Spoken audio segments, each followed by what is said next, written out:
Hello friends, this is Sumit and welcome to DR learner academy. एक बार फिर से आप सबका डीआर लर्नर एकेडमी में स्वागत है। आज सुबह से ही हम देख रहे हैं कि एक जो है पेपर का कटिंग जो है सर्कुलेट हो रहा है कि मतलब इसमें कहा जा रहा है कि भर्ती बोर्ड को जो कराने वाली जो भर्ती बोर्ड का एग्ज़ाम करा रही थी कंपनी, उसे ब्लैक लिस्टेड कर दिया गया है। क्या यह बात सत्य है? तो चलिए हम आज इन सभी टॉपिकों पर एक छोटा सा वीडियो लेकर आए हैं ताकि आपके सभी कॉन्सेप्ट क्लियर हो सके। तो सबसे पहली बात क्या कह रहा है कि क्या सिपाही भर्ती परीक्षा कराने वाली कंपनी ब्लैक लिस्टेड कर दी गई है? तो ये 100% सत्य है कि जो कंपनी सिपाही भर्ती परीक्षा का एग्ज़ाम करा रही थी वह अब ब्लैक लिस्टेड कर दी गई है। क्यों कर दी गई है? क्योंकि जो एक टीम गठित की गई थी इसके जांच के लिए, इसमें पाया गया कि इसमें भर्ती बोर्ड का जो एग्ज़ाम कराने वाली कंपनी थी उसकी लापरवाही की वजह से जो है एग्ज़ाम को कैंसिल कराना पड़ा था, मतलब पेपर लीक हुआ था। इसके कंपनी का नाम है क्या? एजुटेस्ट। एजुटेस्ट नामक कंपनी अहमदाबाद की है। ठीक, ये कंपनी अहमदाबाद की है और इसके संचालक कौन थे? विनीत आर्या। विनीत आर्या। अब क्या है कि विनीत आर्या जो है एजुटेस्ट कंपनी के संचालक हैं, जो कि अहमदाबाद में थी। जब वहाँ पर उसकी जांच हुई, जब पेपर लीक हुआ उसकी जांच हुई, तो उसमें पाया गया कि इसी कंपनी की लापरवाही की वजह से ही लाखों विद्यार्थियों का भविष्य जो है खतरे में आ गया था। अब विनीत आर्या को जो बोर्ड के वरिष्ठ अधिकारी थे उनके द्वारा इन्हें नोटिस भेजी गई कि आप अपने बारे में कहने के लिए, अपने पक्ष में रखने के लिए या फिर हमारे टीम से बात करने के लिए प्रस्तुत होइए। लेकिन ये क्या कर रहे हैं, ये पिछले 4 महीने से बाहर रहे, विदेश में। जब से पेपर रद्द हुआ है तब से यह व्यक्ति विदेश का दौरा कर रहा है, मतलब कि बाहर चला गया है, तब से वह वापस नहीं आया। ठीक, अब इनके ऊपर एसटीएफ की निगाह पहले से ही है।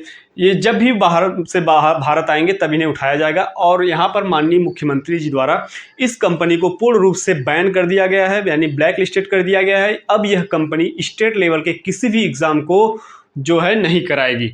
यह बात खुलकर सामने आई है कि अब ये कंपनी किसी भी स्टेट लेवल के एग्जाम को नहीं कराने वाली है। यहाँ पर यूपी में तो पूर्ण रूप से बैन कर दी गई है। ठीक, विनीत आर्या के खिलाफ भी कहा गया है कि इनके खिलाफ भी यहाँ पर कानूनी कार्रवाई अब की जाएगी अगर यह उपस्थित नहीं हो रहे हैं तो। अगले कुछ दिनों में अगर यह उपस्थित नहीं होंगे तो इनके ऊपर भी शिकंजा कसने वाला है। यह साफ साफ निर्देश किसने दिया है? माननीय मुख्यमंत्री हमारे योगी आदित्यनाथ जी। अब दूसरी बात क्या होने वाली है, परीक्षा क्या देरी से होगी? अब देखिए, पहली बात तो कि कंपनी रद्द कर दी गई है, जो कंपनी पेपर कराती थी उसे रद्द कर दिया गया है। तो संभव सी बात है कि हमारे परीक्षा में देरी देखने को मिल सकती है, लेकिन इतनी भी देरी नहीं होगी कि आपको ज़्यादा टाइम मिले। हमें ये नहीं देखना है कि हमें टाइम मिल रहा है, हमारी परीक्षा देर से होगी या फिर कुछ भी, ऐसा कोई भी बहाना नहीं चलने वाला है। हमें अपने एग्ज़ाम को जो है ये मानकर चलना है कि हमारा एग्ज़ाम होगा और हमें लगातार बने रहना है। आप जिस भी चैनल से पढ़ रहे हैं, चाहे जो भी हो, एग्जामपुर से हो और रोजगार विथ अंकित, कैरियर विल, किसी भी प्लेटफॉर्म से आप पढ़ रहे हैं या फिर गुरुजी वर्ल्ड, किसी भी प्लेटफॉर्म से हैं, आप वहाँ पर डेली बने रहिए। हम ये नहीं कर रहे हैं कि आप हमारे साथ ही जुड़े रहिए। आप जिस प्लेटफॉर्म पे हैं या फिर ऑफलाइन कोचिंग कर रहे हैं, ऑनलाइन कोचिंग कर रहे हैं, कहीं पर भी हैं, वहाँ पर आप केवल बने रहिए, क्योंकि एग्ज़ाम कभी भी हो सकता है।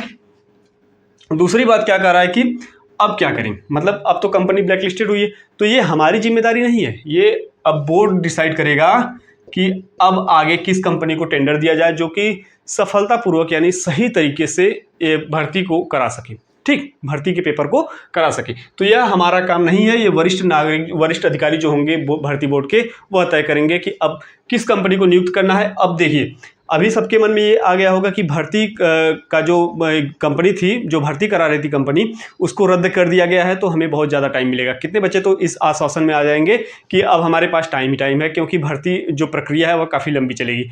ऐसा कुछ नहीं होने वाला है। एक आश्चर्य भरी बात आपके सामने आएगी कि क्या होगा कि भर्ती का जो एग्ज़ाम तिथि है वो बहुत जल्द ही रिलीज कर दिया जाएगा और सभी देखते ही रह जाएंगे। जो बच्चे बैठ जाएंगे या फिर कहीं पर घूमने चले गए या अभी हमारे पास बहुत टाइम है, अब हमें क्या ज़रूरत है, उनके लिए ये बहुत ही बेकार साबित होने वाला है। ठीक है, तो हमारा अगला टॉपिक क्या है कि क्या अगस्त से पहले एग्ज़ाम होगा? हाँ, जिस तरीके से कार्य चल रहा है, हम ये नहीं कह रहे हैं कि हो ही जाएगा। जिस तरीके से भर्ती बोर्ड अपने कार्य में लगा हुआ है, यहाँ पर टेंडर मतलब कंपनी को रद्द कर दिया, उसके बाद तमाम प्रकार की मीटिंग वरिष्ठ अधिकारियों द्वारा की जा रही है भर्ती बोर्ड के, उस हिसाब से लग रहा है कि जुलाई लास्ट या अगस्त फर्स्ट सप्ताह में एग्ज़ाम हमें देखने को मिल सकता है या फिर एग्ज़ाम की तारीख रिलीज हो सकती है। ठीक, कब तक?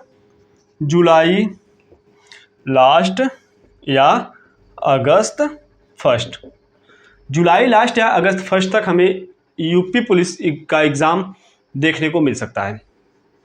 तो अब हमें आगे का क्या करना है, हमें अपने डेली प्रैक्टिस सेट को सॉल्व करना है। हम जिस प्लेटफॉर्म पे पढ़ रहे हैं वहाँ पर डेली बने रहना है, वहाँ पर तमाम प्रकार की जो है प्रैक्टिस सेट सॉल्व कराई जा रही हैं उसे सॉल्व करना है और अपनी तैयारी को और भी मजबूत बनाना है। हमें अब छोड़कर नहीं जाना है कि नहीं अभी चलिए हमारे पास बहुत टाइम है, हमारे पास ज़्यादा टाइम नहीं बचा है। करीब 1 से 1.5 महीने, जब पेपर रद्द हुआ था उस समय माननीय मुख्यमंत्री योगी आदित्यनाथ जी ने कहा था कि 6 माह के अंदर हम दोबारा पेपर करा लेंगे। तो आप मानकर चलिए कि फरवरी में पेपर रद्द हुआ, फरवरी से आप 6 माह जोड़ेंगे तो अगस्त आएगा। अब अगस्त आने वाला है, इस समय जून लास्ट चल रहा है, तो मानकर चलिए कि 1 महीने हमारे पास ज़्यादा से ज़्यादा 1 से 1.5 महीना का टाइम है। अब इसी में ही हमें अपनी तैयारी को बहुत ही मजबूत करना है। तो हमें क्या करना होगा, अब सब काम छोड़कर आप प्रैक्टिस सेट सॉल्व करिए। प्रैक्टिस सेट में हमें क्या होता है कि हमारी स्पीड बनती है और हम मतलब अन्य बच्चों की अपेक्षा ज़्यादा क्वेश्चन को सॉल्व कर सकते हैं, ज़्यादा क्वेश्चन तक टच कर सकते हैं। ठीक, तो हमें डेली प्रैक्टिस सेट सॉल्व करनी पड़ेगी और हमें डेली रिवीजन और कम से कम 6 से 7 घंटे पढ़ना पड़ेगा ताकि हम अपने सिलेक्शन के और नज़दीक जा सकें। जो इतने दिनों से सभी लोग मेहनत कर रहे हैं, लगभग साल भर का टाइम धीरे धीरे बीत जाएगा। भर्ती कब आई थी और अभी कितना विलम्ब हो रहा है, कब तक इसका रिजल्ट आएगा, अभी एग्ज़ाम का डेट नहीं आया, उसके बाद कितना विलम्ब होगा, इन सबको देखते हुए हमें इसी में सिलेक्शन लेना है। और इससे ज़्यादा हम कुछ नहीं कहेंगे। आप लोगों के डाउट्स क्लियर हो गए होंगे। आप बहुत से बच्चे इस फिराक में रहते हैं कि कोई नई खबर आ जाए, जैसे होता है ना कि अभी बोर्ड द्वारा कोई नई सूचना आ गई, उसी को देखते रहते हैं, दिन भर उसी के बारे में सर्च करते रहेंगे कि भर्ती बोर्ड ने क्या कहा, इसने क्या कहा, उसने क्या कहा, कौन सी यूट्यूब चैनल क्या बता रहे हैं। इन सब को छोड़कर आप केवल उतना टाइम अपने पढ़ाई पर दीजिए, अपने प्रैक्टिस सेट को सॉल्व करने में दीजिए, आप सेलेक्ट जरूर होंगे। ठीक है, तो आज के लिए बस इतना ही। अगर इससे जुड़ी कोई भी इन्फॉर्मेशन आती है तो हम अपने चैनल पर अपडेट कर देंगे और बहुत ही अच्छे तरीके से पूरे विधिवत ढंग से, मतलब उसके हर एक टॉपिक, हर एक पहलू को ध्यान में रखते हुए अपडेट करेंगे ताकि आपको कोई भी असमंजस न रह जाए। चलिए फिर अगले वीडियो में मिलते हैं, तब तक के लिए धन्यवाद।